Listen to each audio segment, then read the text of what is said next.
To be a good candidate for Brazilian butt lift, I think the main thing is to have enough fat available. We often find good amounts of fat on the inner thigh. Having some tummy fat also helps. But most people can actually benefit from a Brazilian butt lift because it's, people always think of it as making the bum bigger. But what we actually do is we clean up the lower back as well. So by cleaning up the area around the bum, you already enhance the shape and the appearance of the bum. And then you use the fat strategically to enhance the shape. It's not necessarily always about just making the bum bigger, although of course we do that too.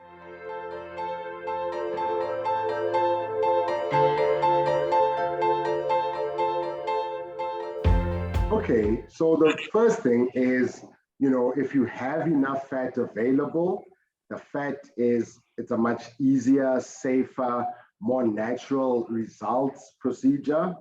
If you don't have any fat available, then you have to, I guess, go for the implant option.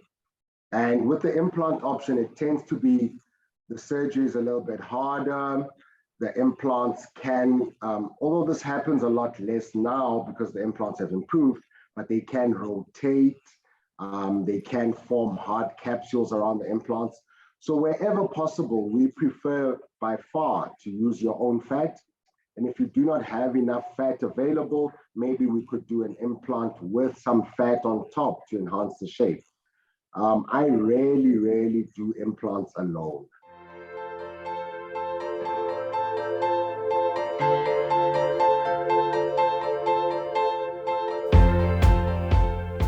That's a great question, Chantal.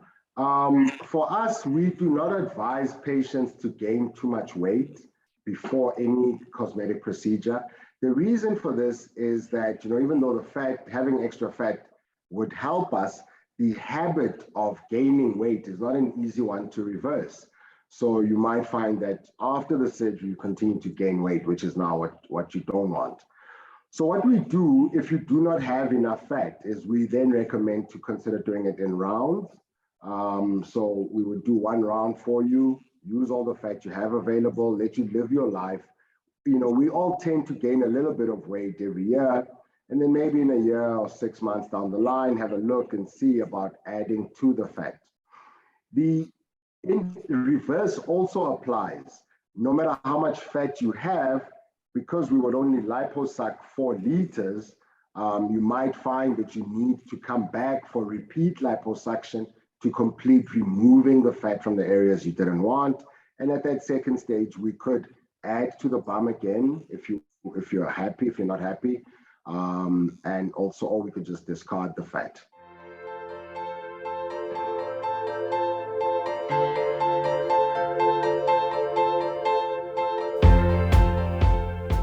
Well, so with all cosmetic surgery, the risks must always be less than the benefits because it's elective surgery, because you're coming in, even if you have a chronic health condition, you're in a healthy state, and, we don't want to do unnecessary surgery that could harm you. So we always look at your health with the goal of seeing, 1, if you can withstand the surgery, and 2, if you will heal well. There are very few chronic conditions that would stop you totally from being able to have liposuction with a fat transfer or Brazilian butt lift. So most of the time we can work around it, or we can improve your health before we do any surgery.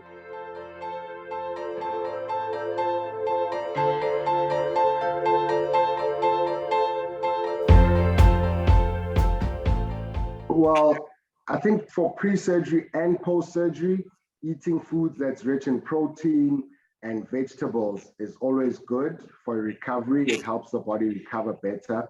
Eating foods with carbohydrates is not, because what it does is it makes your body retain more water. So you stay swollen longer, you're feeling in a little bit more pain, you're feeling a little bit more sluggish. So we recommend high protein, low carb diet, and definitely avoid all supplements. Supplements in a Brazilian butt lift cause more bleeding around the fat, and where we've placed the fat actually drowns the fat. So you wake up after the surgery with a beautiful bum, but because the fat doesn't survive, it very quickly disappears. About a month later, you're back to your pre-surgical appearance and you're very, very unhappy. So the main thing is to avoid supplements, eat protein and vegetables, avoid carbs as well.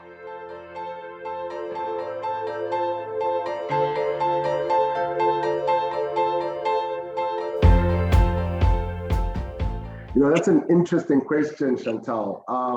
Brazilian butt lift was invented in the 60s by a Brazilian surgeon, Dr. Igor Pitangi. And it was a very, very safe procedure for decades until the Americans got their hands on it. The Americans like to do everything bigger. They supersize everything. And in their quest to try and increase fat survival, instead of injecting into the fat pads around the bum and on the bum, they decided to inject into the muscle. This made Brazilian butt lift the most dangerous procedure in plastic surgery. At one stage, the mortality rate was something like 1 in 3,500, which is an unacceptable risk for an elective procedure for a cosmetic surgery. So what the advisory committees have done in Europe and in the States has been to enforce a rule that you should only inject fat into the fat plane and not into the muscle. You know, if you want to go bigger, the idea would be to repeat the surgery instead of just trying to stuff all the fat that you can into the muscle, causing a fat embolism, which can be fatal.